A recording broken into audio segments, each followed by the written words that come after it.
to Similarly Different. Hey guys, welcome to another episode of Similarly Different. On today's episode, I have a friend of mine that I actually haven't seen in a really long time.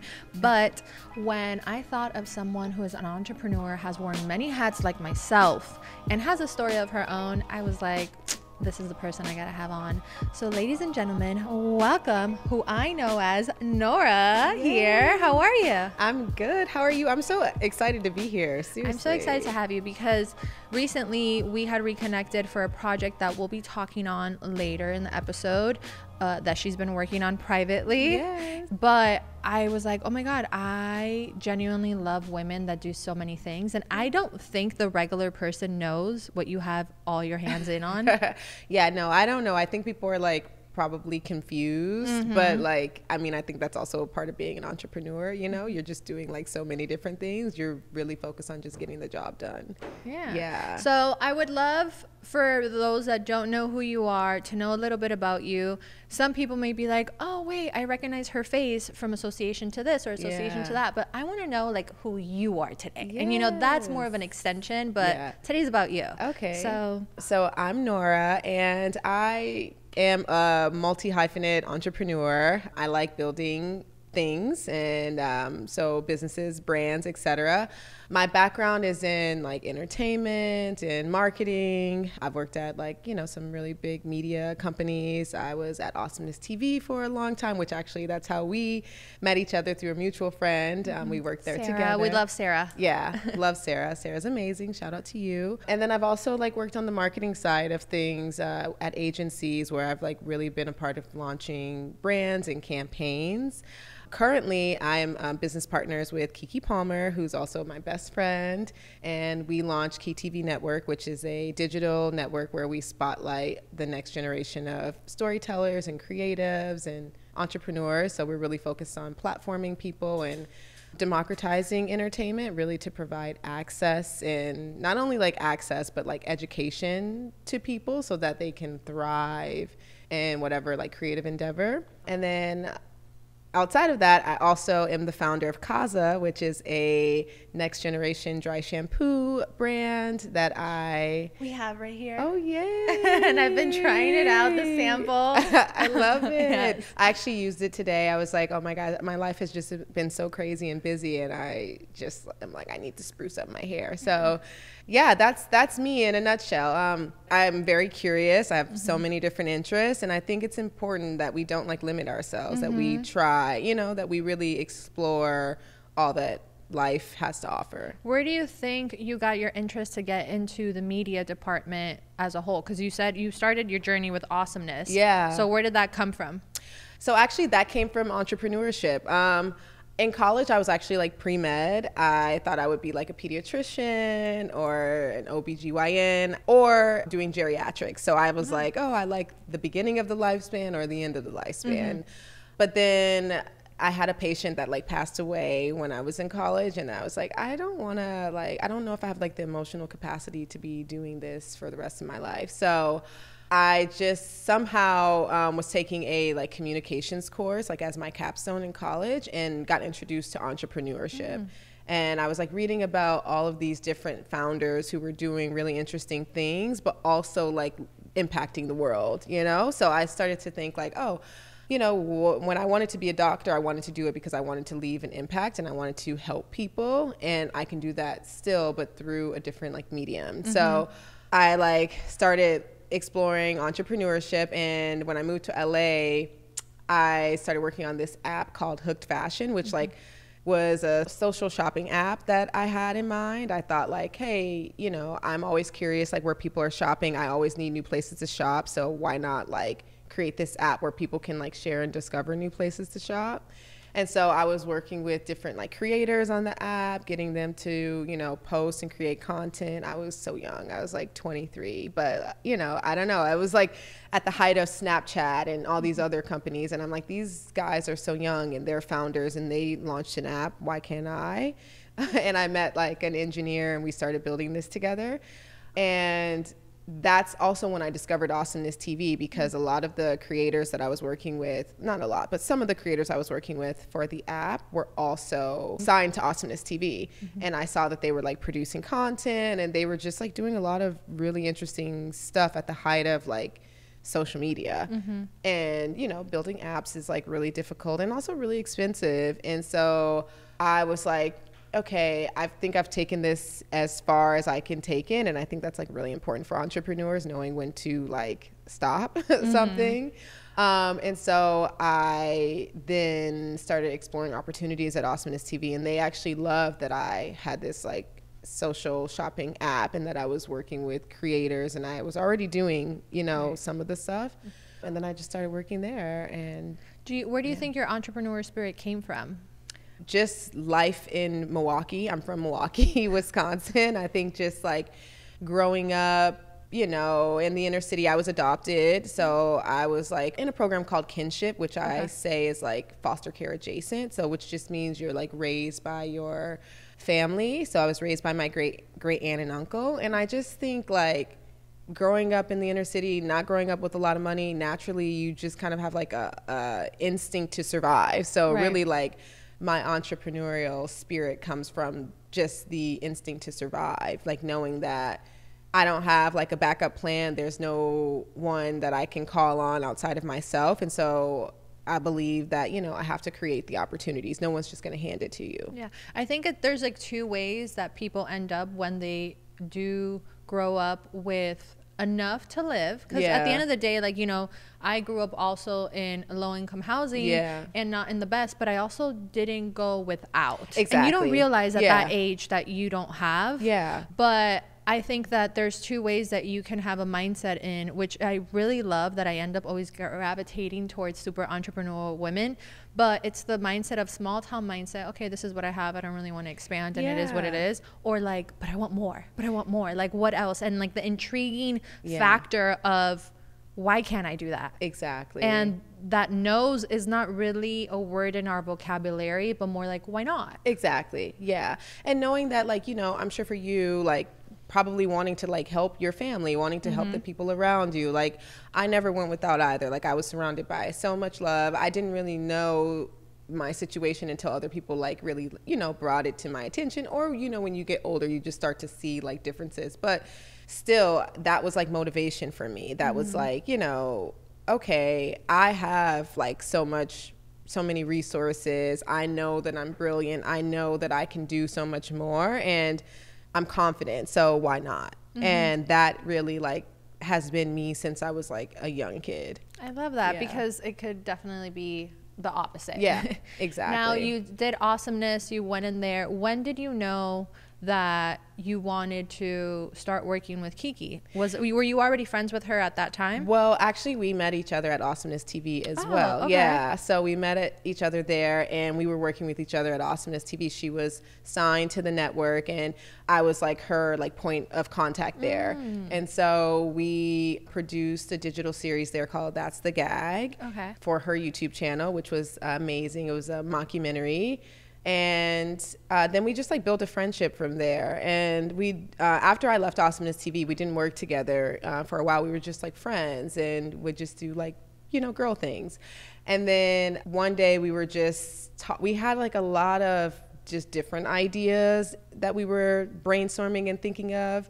We like did this like dating event called The Hookup with Refinery 29. And then we were thinking about a couple of other things. But one day she was like, you know, I really loved everything that Awesomeness TV was about, and, you know, just sort of what it stood for in its time, and wanted to create something similar to that, but for like BIPOC people who wouldn't normally have the opportunities. And so then that's when we started working together again and building out KeyTV, and then now doing a bunch of other stuff across KeyTV, but also across Keke's music. And How long have you guys been business partners now? Well, we started KeyTV in 2022, so we've been like business partners since then. Yeah. Okay. And when it comes to working with a friend, what are 3 lessons that you feel you've learned that should be really implemented early on to be able to make it successful? Yeah.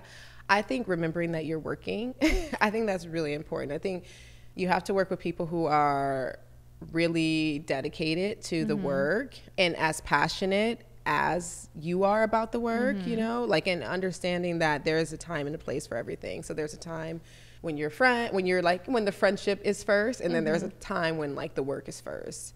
And then like just having clear roles and expectations of what is happening, right? I think sometimes when things get blurred, that's when issues arise.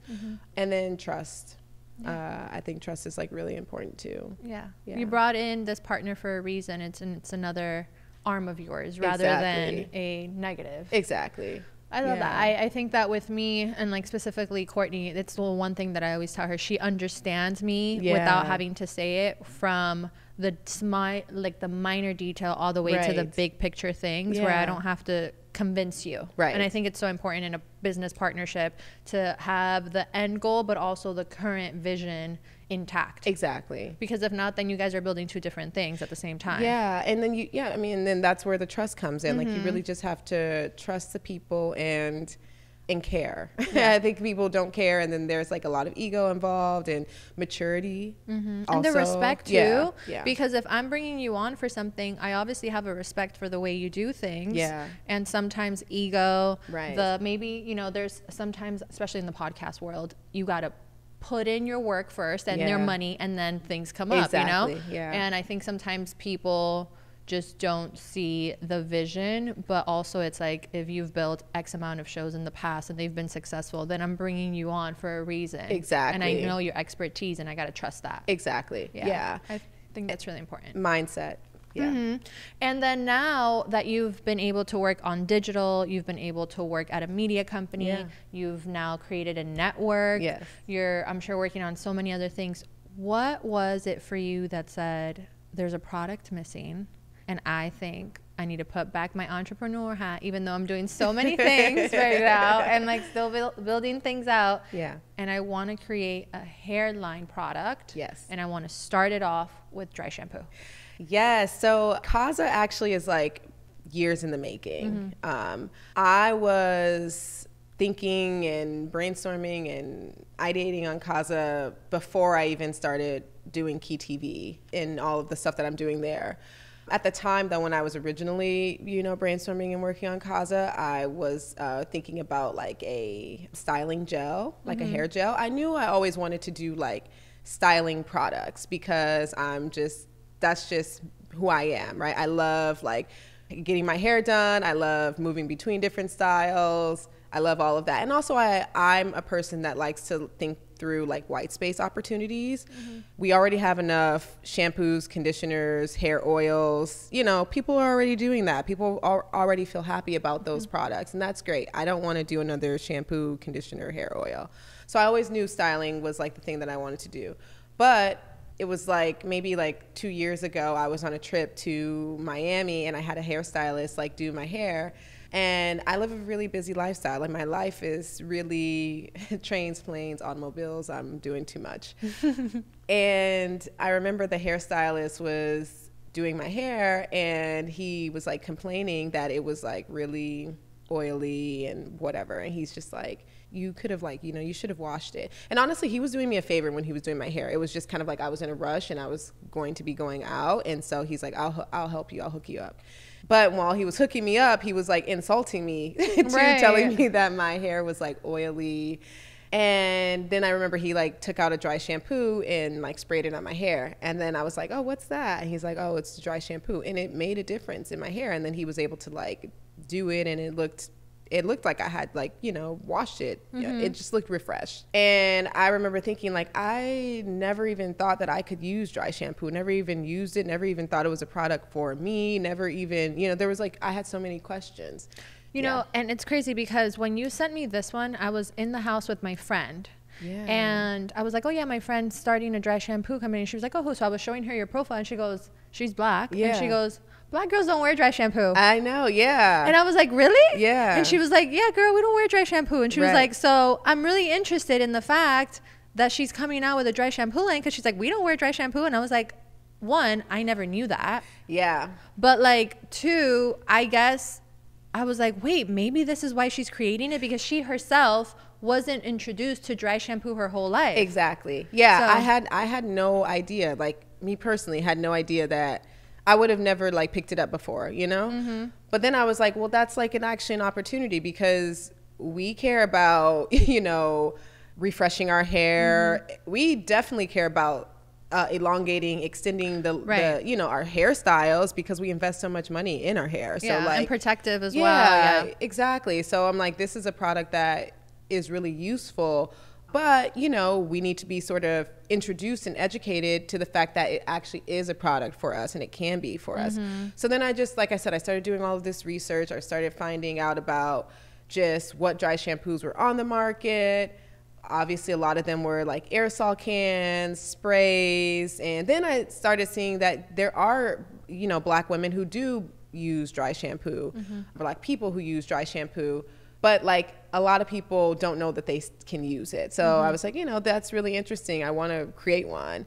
And so then I started talking to my manufacturer, and we started developing like a formula. And the CAZZA dry shampoo is different than the ones that are on the market, because it's not an aerosol. It's a spray, it's a mist, and it's a liquid to powder spray. So that is interesting to people, right, too, because they're like, oh, dry shampoo, but I'm so used to it being in an aerosol or a powder, but now this is like liquid. How does that work? What does it mean? So it's been really fun, like, you know, educating and introducing and sharing about it with people. I also think it was really cool because even when you sent it to me and I tried it on, my hair is naturally very, very curly. Yeah. So if I have a blowout, I was like, oh no, it's going to mess up the blowout I have. So I was like, I'm going to try it on a little corner and see first. And I tried it and I was like, oh, it didn't mess it up. So I was like, yeah. That was really important to me, because like you, I have naturally curly hair. So it's like, if I'm going to be using a product, I'm afraid that it's going to revert my hair. So that's something too that I was like really working on,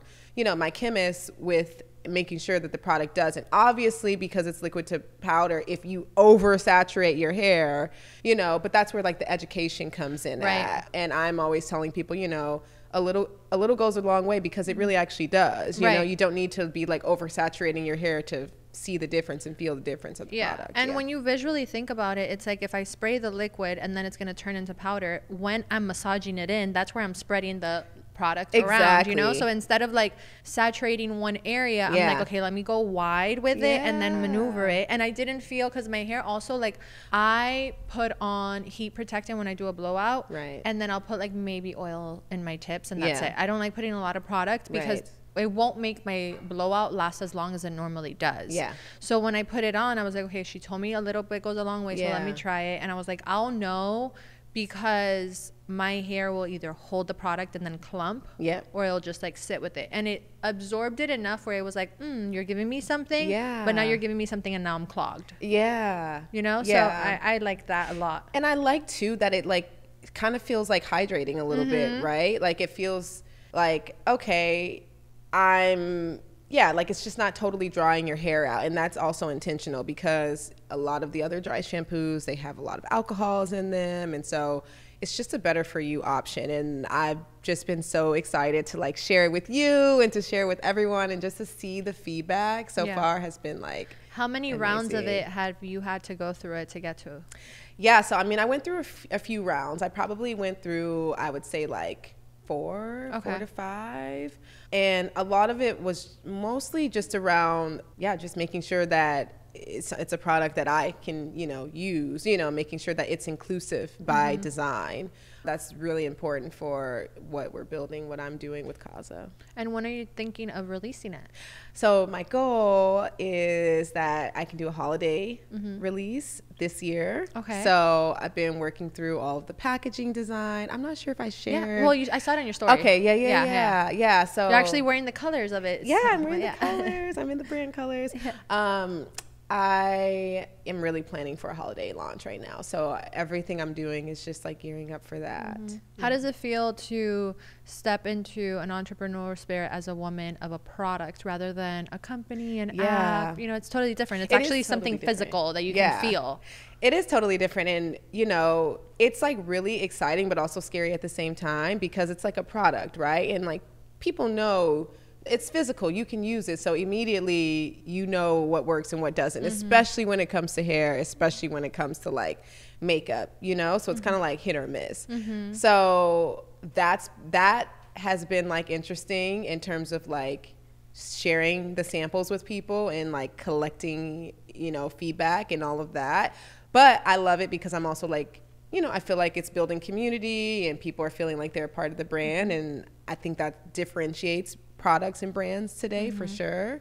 But I think that there's so much you can do. Like, I'm so excited for like all of the marketing and like I said, to just sort of like scale it and get it into so many people's hands. That's like, I don't know, really different than like the media content side of things. And how do you gear up on with yourself whenever you're wanting to go into something and not let fear stop you?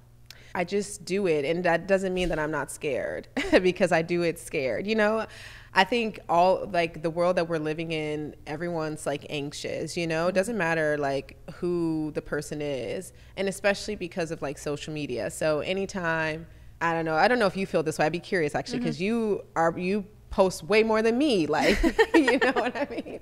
So it's like, when you post, are you anxious about it? Like, do you post and walk away? Like, what's your like vibe? I think it depends on the post. If I'm posting an outfit picture, a carousel of like, not meaningless, but just like, I'm just showing you a little glimpse of my life, it's like, eh.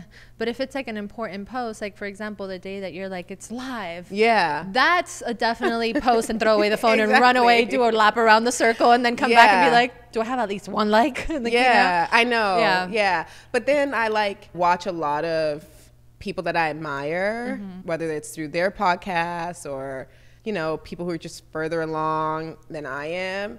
And it doesn't matter. Like, I think I saw this interview from Denzel Washington, and he was saying how, you know, you can't be a leader if you're a follower. So he was talking about that in the context of like social media and how so many people are so worried about the likes and the followers and blah, blah, blah, and all of this. And I believe that to be true about entrepreneurship, about innovation. You can't be a leader if you're a follower. So it can't be about who's liking my stuff, who's following me, you know, what are they saying? You just have to keep putting out what you're doing. You have to believe enough that it's impactful, that it's innovative, and then people will, you know, they'll catch on eventually. Yeah.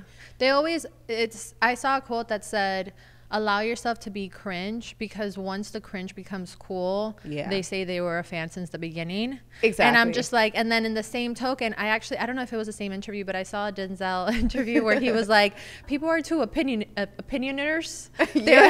And everybody was like, he needs to trademark that word, because it's like, it's true. People are going to have opinions, whether it's positive or negative, whether it's internal or they're going to write them to you. So at the end of the day, as long as you're doing what you feel is your purpose and you're leading with intention, you're doing it with goodness, the universe, God, whatever it is that you believe in, for me is God, is going to open doors and be able to make the next opportunity happen. And even if, let's say awesomeness, right, wasn't your purpose, it led you to Keke, it led you to creativity, it led you to meet so many other people that created stepping stones to the next phase in your life, you know?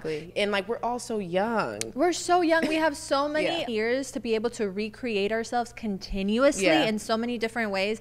And even with her story, I'm like, if she's choosing at the end all be all to go ahead and close Amicole, she should know that there are companies, whether they've voiced it or not, that are fighting mentally to be like, we need her. Exactly. Because there's so much value. And even, I thought it was so beautiful, she created a carousel of her entire staff, of their talents and what their role were in the company, to be able to have other brands see them, to be able to hire them. And I'm like, man, God sees you. God sees you, and God's always going to have you. Because one thing is that God sees and God never forgets. So in the time of turmoil, sometimes like we don't know what our next step is, and it could be a little confusing. But there's already a plan that was made for us. So I think entrepreneurship is so cool, because you're truly leaning on, I feel something right now, and I'm not going to let fear freeze me. Instead, I'm going to let it continue to lead me. And find your people and protect your energy. Like, you have to protect your energy. Like, I mean, it's your life force. I also saw recently someone else talk about this. Like, you only have so much energy in the day to give, and if you're focused on all the negativity, like, then you've used all of your energy for the day. So you really have to like fiercely protected and surround yourself with people who pour into you, because life is hard, entrepreneurship is hard. None of it is like as glamorous as people think it is, even if people have the best launch events or days, or even if you think the brand is like doing really amazing, you don't know really what's like happening behind the scenes. And so it's like really, I think a lot about that, like, who am I surrounding myself with? Who am I being to people as well, right? Like when they're on their journeys in their lives, like just making sure that you're all, you know, you're doing your best, doing the best you can to protect yourself and others. When you've been on your journey as an entrepreneur at such a young age, have you had women or men that you've gone to as mentorship? Yes, I actually have. And you know, they're not, because like they have their own lives and they're so busy, you know, like they're not always available to me, which is fine. But I think just like knowing that they are there and just seeing, like humanizing them, realizing that they too are on their journey. But for me, it's just like, as long as I have like the encouragement and the support, like that's like everything to How me. have you been able to find the people to lean on for mentorship when you've been able to? A lot of them have come through like previous jobs that I've worked at. I'm really like a relationship person. And so it may have not started as like a mentor, but like I built a relationship with them, like genuinely, like me being genuinely curious, like in who you are, what your life is and your work. Yeah. And then through that built like the relationship and the mentorship with them. I think a lot of women, especially in the entrepreneur space, sometimes feel so alone while walking through it. So I think that while, like you said, I haven't had mentors that I see on a weekly basis or even a monthly basis, but that I know if and when I need something and I just need a little bit of hindsight conversation, or can you get me out of this element that I'm stuck in, I could go to. And it's something so important to have. Sometimes it's just even those girlfriends that are going to be able to get you out of, you know, you may not help me with the next business deal, and that's fine, but you're able to get me out of my own head in this moment. So I think that even as women, as we get older, girlfriends are so dear to me. And like, even there's every morning I speak to one friend. She lives in between Puerto Rico and Miami, but we have like, she has kids, all this stuff. I have, you know, my life, but right now she's building a brand and I'm helping her on it and she trusts me with it. But in so much times of life, she's helped me navigate things. Then I have another friend who is like in a different walk of life, but I can lean on. And just having those different friends that you could truly trust and can tell you things how they really are, but also not let you sit in your rut when we go through them out of frustration, because entrepreneurship is hard. It's really hard. Like, you have to be like, your biggest fan. You really do. Like, I really believe in it, and I really see an opportunity, and I really see, I think that, like, you know, people like Black women, Black people, me, you know, people of color, we don't have enough like on the go type of products. We don't have enough people talking to us about how to maintain our hair. Like, it's just like such a bigger picture than just, you know, dry shampoo. But like, dry shampoo is a product too that we can use. So, you know, to your point, like, you do have to be like your biggest fan, because even like your loved ones or people, you know, next to you, they might be confused. They don't know, they don't totally understand. But then you do, you know, you do have to find the ones that you can lean on. And I remember like just a week ago, I had like a terrible meeting, like conversation. And I remember calling one of my friends, and I just love that she was just, you know, made herself available, like, you know, to just even like hear me out. There was nothing she could fix or change in the conversation, but I just needed to vent. And so I do love having those friends available, even though that they're like, they don't know that they're mentors or official, you know, but they're part of your support system. I think having a support system is really hard, because as it is, you can feel really alone. Like you said, when you're trying to convince other people of this idea that you have that isn't maybe physical form yet, but you just feel it so passionately and you can't explain it. Like, I can't explain to people the joy that I get of being able to get to know another human in such an organic way. And it's not because I'm nosy, it's because I truly love the human mind and how everybody has had their own experiences. And from learning about someone else, you can learn so much about yourself. Yeah. And be able to just normalize things and also realize you're so small in the grand scheme of things. Right. So even when I'm working on a project, or when I was a creative director, or when I was working in music, just being able to have those conversations, even if they mean nothing, means so much. Yeah. And it brings us back. Everything brings you to your next thing. So just like think, this journey that you've been on is all bringing you here, and then this will bring you somewhere else. You know what I mean? Yeah. So it's just like everything is adding. You don't have to just like choose one thing. You're building a career. Yeah. You're building a life. Yeah. And I think that a lot of the times, even women that watch or listen to this podcast always tell me, man, you do so much. How do you do it? And I said, I don't know. I just go. Yeah. I just go. And even this morning, my friend was telling me, you really need to do an episode about productivity. And I said, sometimes I don't even know how to explain it. I just keep telling myself, you just got to do the next step. You got to go. And you have to want it more than somebody else wants it for you. Yes. Because you have to be the hardest worker. You have to show up. You have to do the long hours. You know, yesterday, Courtney was sharing with somebody else that was here that had a podcast as well, and they kind of like stopped it. She said, you know, the difference between you and Yanina was that in the beginning, when Yanina was still not getting the numbers, she was literally calling me and being like, we got to continue. We got to continue. Yeah. And it's like, you have to believe so much. How that now did you push through that fear?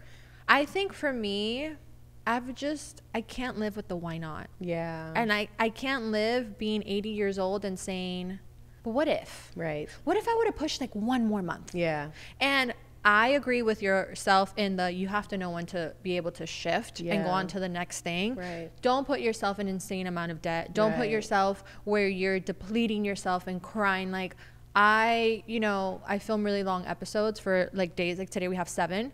Wow. But I know. That's amazing. My jaw's going to hurt by the end of this.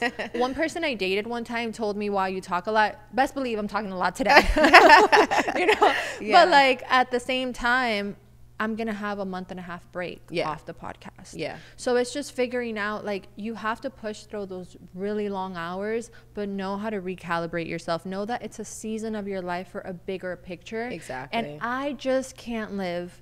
And I think this is my thing for everything, from grudges to relationships. I can't live with what if I would have tried a little bit harder when I'm 80? I don't want to have that. I want to know that, be like, I did a ton of shit and some of it didn't work, but I experienced life. But that's like everyone. Yeah. Like I like to look up stories of just different people, like different entrepreneurs. And I was like reading about the Netflix founders, and they didn't know Netflix was going to be Netflix. Like they were like trying many different things, you know, one would say throwing spaghetti at the wall, just trying a lot of different things, and then just it became the perfect storm for Netflix to exist. So sometimes it really is like a perfect storm. You have to think about the timing, and the timing really means like what's going on in the zeitgeist, what's going on in the world, all of that, and then your opportunity, like how far along you are in whatever it is that you're doing to create this momentum that you need. And I don't think it's luck either, but I think it's preparation for the right moment. Yeah. And if I was listening to the interview in a business podcast of the way Jimmy Choo was created. Tell me. Oh my God. First of all, she lives in LA.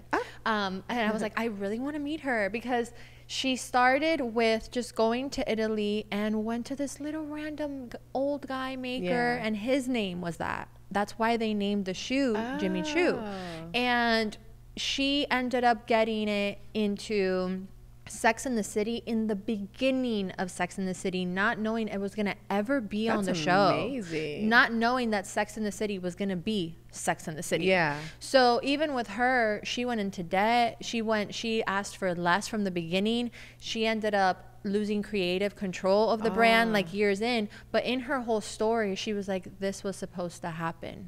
Like the way everything rolled out happened, and then at one point she ended up leaving the company and creating her own brand that she now has. It's a different name, I don't remember what it is, but she was just like, you know, my time was that with that, and you're allowed to then go and reinvent yourself again. And even if it wasn't shoes, I remember listening to the story. My friend is starting a shoe line, a heels line, and even with that, I said, you need to listen to this. Yeah. Because it's all about preparation for that moment. Right. You never know what that moment's going to be. Yeah, you never know. You know, like Yeah. even Denise Vossi, we had her on the episode, and she was an actress model in the 2000s. She was on Single Ladies. But she has a lip company. Made. Yeah, Made. Yes. Yes. She was a part of the Sephora program Yes. and that's how she started. And recently she was saying, like, you know, they were telling her, she posted a recent clip, and she was like, I just manifested. And on our episode, she was like, you know, I'm a little brujita, but like a positive one. And I used to always just say what's going to happen, what's going to be. And I believe very much in manifestation.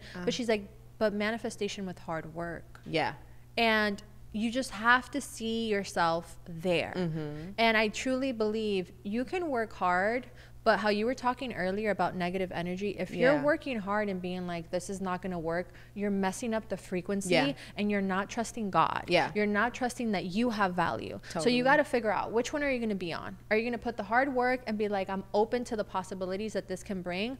Or I'm putting the hard work, but I'm going to keep putting myself down because I don't believe in myself and expect something miraculous to happen. Like, you also have to understand that, like, you have to give things time. Keke always says to me, or she always says in general, like, let her cook. Like, that's her thing. But like, what that means is just, you have to like give things time. Things don't happen overnight. And sometimes, like, I think we forget that. That's why social media. Yeah, exactly. Like, it takes people 10 years to do things. You know, it takes sometimes, like, I was listening to How I Built This, but with the Tachi founder. Okay. That was like a really interesting episode because, like, wow, she really had a journey to really make Tatcha what it is. And now, like, I mean, it's in Sephora. It's a beloved skincare brand that people love. But I mean, that took like a long time, and she went through a lot of stuff in order to, you know, get that going. So there's so many crazy stories, even in the music industry. There's this like unknown rule that it really takes 10 years for you to really make it as an artist. Oh, wow. For you to actually have like a hit single. You may think, oh, this is a new artist. Look at Victoria Monet. Yeah. Victoria Monet has been in this for so many years as a songwriter and trying to be an artist for so many years, and nobody gave her the chance. The opportunities didn't align. It wasn't in alignment with whether it be the right team, the right people around her, the right synergy, the right friends that she had around her, you know, at the time. The mental capacity that maybe she was at. So many times, and I laugh at this at myself as well. We're like, but I'm ready. Yeah. No, you're not. Exactly. I'm ready. No, you're not. It takes like years to pass for you to be like, oh, I would have messed that up if that would have came to me then. Yeah, exactly. No, I mean, when I was like thinking about doing CAZZA, you know, in 2020, 2021, I was like around like the Amicole founder, and I'm friends with Olamide from Topicals. And I remember we all went to Vegas to go to, I forget, it was like some sort of like beauty event there. And, you know, just to see how far their brands have gone is like so incredibly impressive. And just to think about what was going on in the world then, and then like thinking about what's going on in the world today. And I think this is like my journey. This is what I was supposed to be on this journey, and on this journey with, you know, this brand. And now I think like it's like my time. You know what I mean? Like it's just like life has to happen. You can't rush it. And I think also comparing yourself to other people's success or other people's journey is what's going to stunt your own growth and your own journey from being able to be created. Because just because somebody popped off in their first year doesn't mean that they're going to last 100 years. Just because somebody took 10 years to pop off doesn't mean that, you know, they're not going to be successful 300 years down the line. Exactly. Like, there's so many stories. And I think if anybody can take anything from this is don't let fear stop you. Right. Don't let the am I good enough hold you back from showing your future self that you can meet her. Right. And, you know, you can evolve to become her. And that at the end of the day, if there's a feeling inside your gut to do something, there's a reason for that. And the creativity and the curiosity to look towards that and discover that and, you know, figure out what that is can evolve with time. It could be one thing, and then you know, you started with styling and you thought styling gel, and then you were like, no, dry shampoo. Exactly. And I think that everything, the golden ticket to everything is find a solution to the problem. Exactly. Yeah, find a problem. Ideally, it's something that you know intimately, because like how can you provide a solution if you don't really know it intimately, and work like hell to, you know, make it great and like make it exist.